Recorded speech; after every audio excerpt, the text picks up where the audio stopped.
Hello friends, आप सभी का आपके अपने चैनल पढ़ो.com में एक बार फिर से बहुत बहुत बहुत स्वागत है।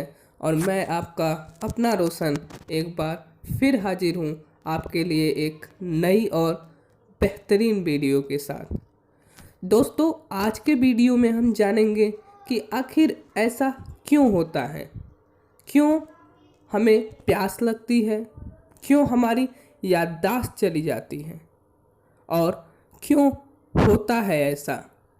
तो इसी तरह के नए नए रोचक प्रश्न लेकर आज के वीडियो में हम हाजिर हैं और उसका उत्तर भी देंगे। लेकिन उससे पहले एक छोटा सा काम, अब तक आपने हमारे चैनल को सब्सक्राइब नहीं किया है तो सब्सक्राइब ज़रूर करिए और बेल आइकन को भी ज़रूर दबाइए, ताकि हमारा हर वीडियो, हर अपडेट, हमारी हर मेहनत सबसे पहले मिले आपको। दोस्तों, आज के इस वीडियो में हमारा जो सबसे पहला क्वेश्चन है वो है, मनुष्य की याददाश्त क्यों चली जाती है। आखिर क्यों उनका माइंड काम नहीं करता, उन्हें कुछ याद नहीं रहता। तो इसका जवाब है दोस्तों कि बढ़ती उम्र के साथ साथ जब स्नायु कोशिकाएं, जिनमें मस्तिष्क का निर्माण होता है, धीरे धीरे मृत होने लगती हैं, वह मरने लगती हैं कोशिकाएं, जिससे मनुष्य की कार्य क्षमता कम होने लगती है, जिस पर आयु पर यह प्रक्रिया आरंभ होती है। वह मनुष्यों में अलग अलग होती है। एक वयस्क व्यक्ति में केवल उतनी की स्नायु कोशिकाएं होती हैं जितनी उसके जन्म के समय होती हैं। ये कोशिकाएं शरीर की वृद्धि के साथ साथ गुणित नहीं होती, जैसा कि अस्थि या त्वचा कोशिकाओं में होता है। वास्तव में जैसे जैसे कोई व्यक्ति आयु में वृद्धि करता है तो उसमें स्नायु कोशिकाएं धीरे धीरे कम होने लगती हैं, क्योंकि ये कोशिकाएं विभाजन नहीं करती हैं। अतः मृत कोशिकाओं के स्थान पर नई कोशिकाएं नहीं बनती हैं। इसी कारण उनका स्थान ग्लाय कोशिकाएं ले लेती हैं। 70 या 80 वर्ष की आयु में लगभग 1/4 स्नायु कोशिकाएं समाप्त हो जाती हैं। यही कारण है कि आयु वृद्धि के साथ मनुष्य की याददाश्त कम हो जाती है। कभी कभी दुर्घटनावश मनुष्य की स्नायु कोशिकाएं एकाएक निष्क्रिय हो जाती हैं, जिससे मनुष्य की याददाश्त चली जाती है। आगे जो हमारा क्वेश्चन है वह है, आखिर नाखून काटने पर दर्द क्यों नहीं होता।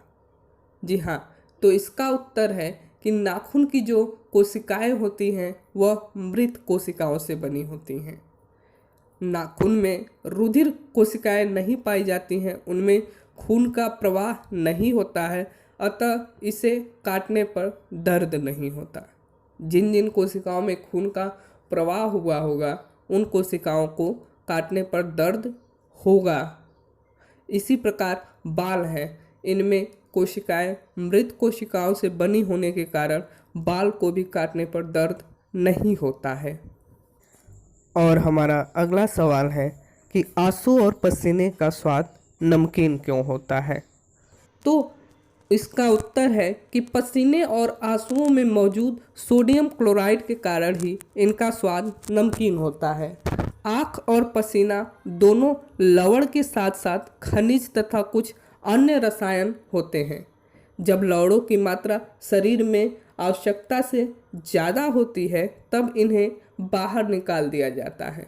मुख्य रूप से यह काम गुर्दे करते हैं, लेकिन लवणों की कुछ मात्रा पसीने के साथ भी निकाल दी जाती है।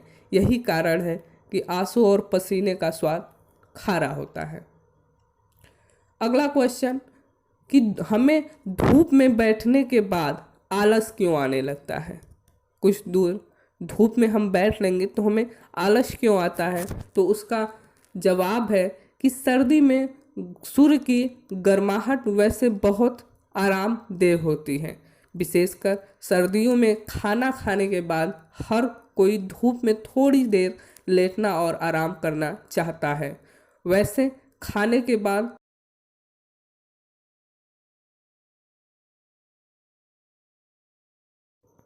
खून को खाना पचाने के काम पर लगा दिया जाता है और दिमाग को भेजे जाने वाले रक्त भी इस काम में लग जाते हैं। इसी वजह से आलस आता है।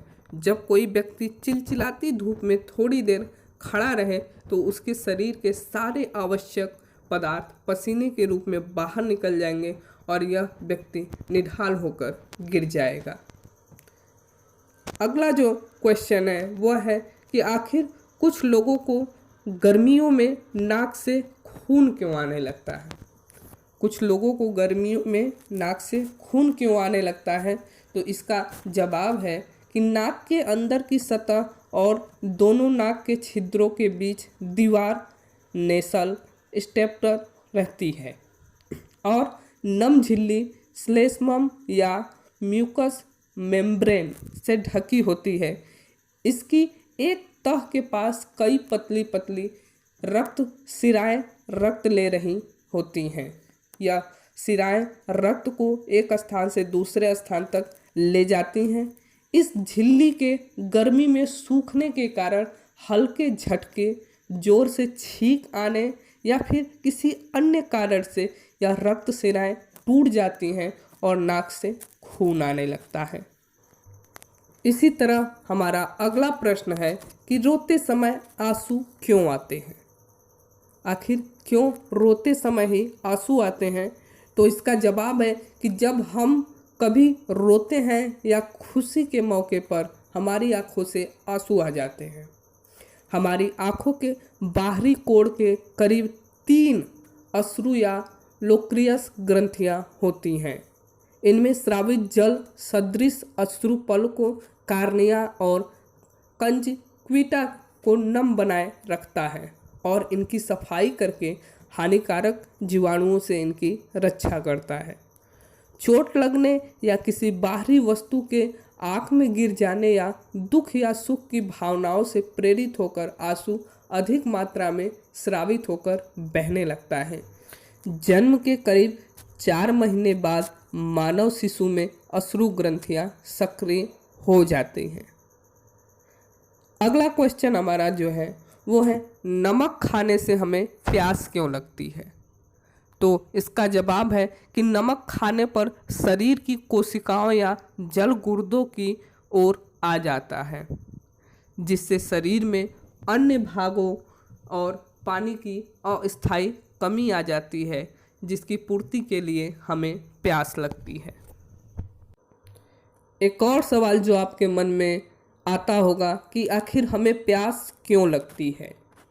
हमारे शरीर में पानी की उपस्थिति आवश्यक भी है, क्योंकि पानी द्वारा ही हमारे शरीर का तापमान नियंत्रित होता है और अनेक प्रकार के निरर्थक पदार्थ शरीर से बाहर निकलते रहते हैं, पसीने के रूप में, मूत्र के रूप में और कुछ श्वसन क्रियाओं के रूप में पानी हमारे शरीर से बाहर निकलता है।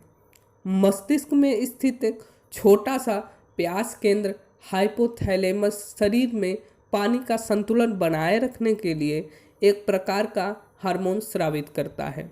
ये हार्मोन्स गुर्दे और गले में स्थित तंत्रिकाओं को नियंत्रित करता है। प्यास का अनुभव भी इसी केंद्र की क्रियाओं का एक भाग है।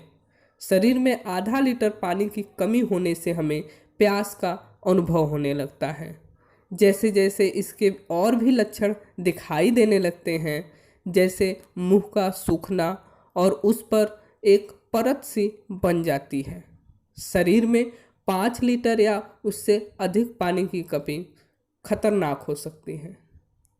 तो आज के वीडियो में दोस्तों बस इतना ही।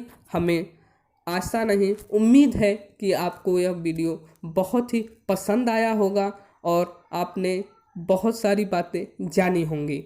तो हमें कमेंट करके ज़रूर बताइए कि आपको यह वीडियो कैसा लगा। और हाँ, कमेंट के साथ साथ इस वीडियो को लाइक और चैनल को सब्सक्राइब भी ज़रूर करिए।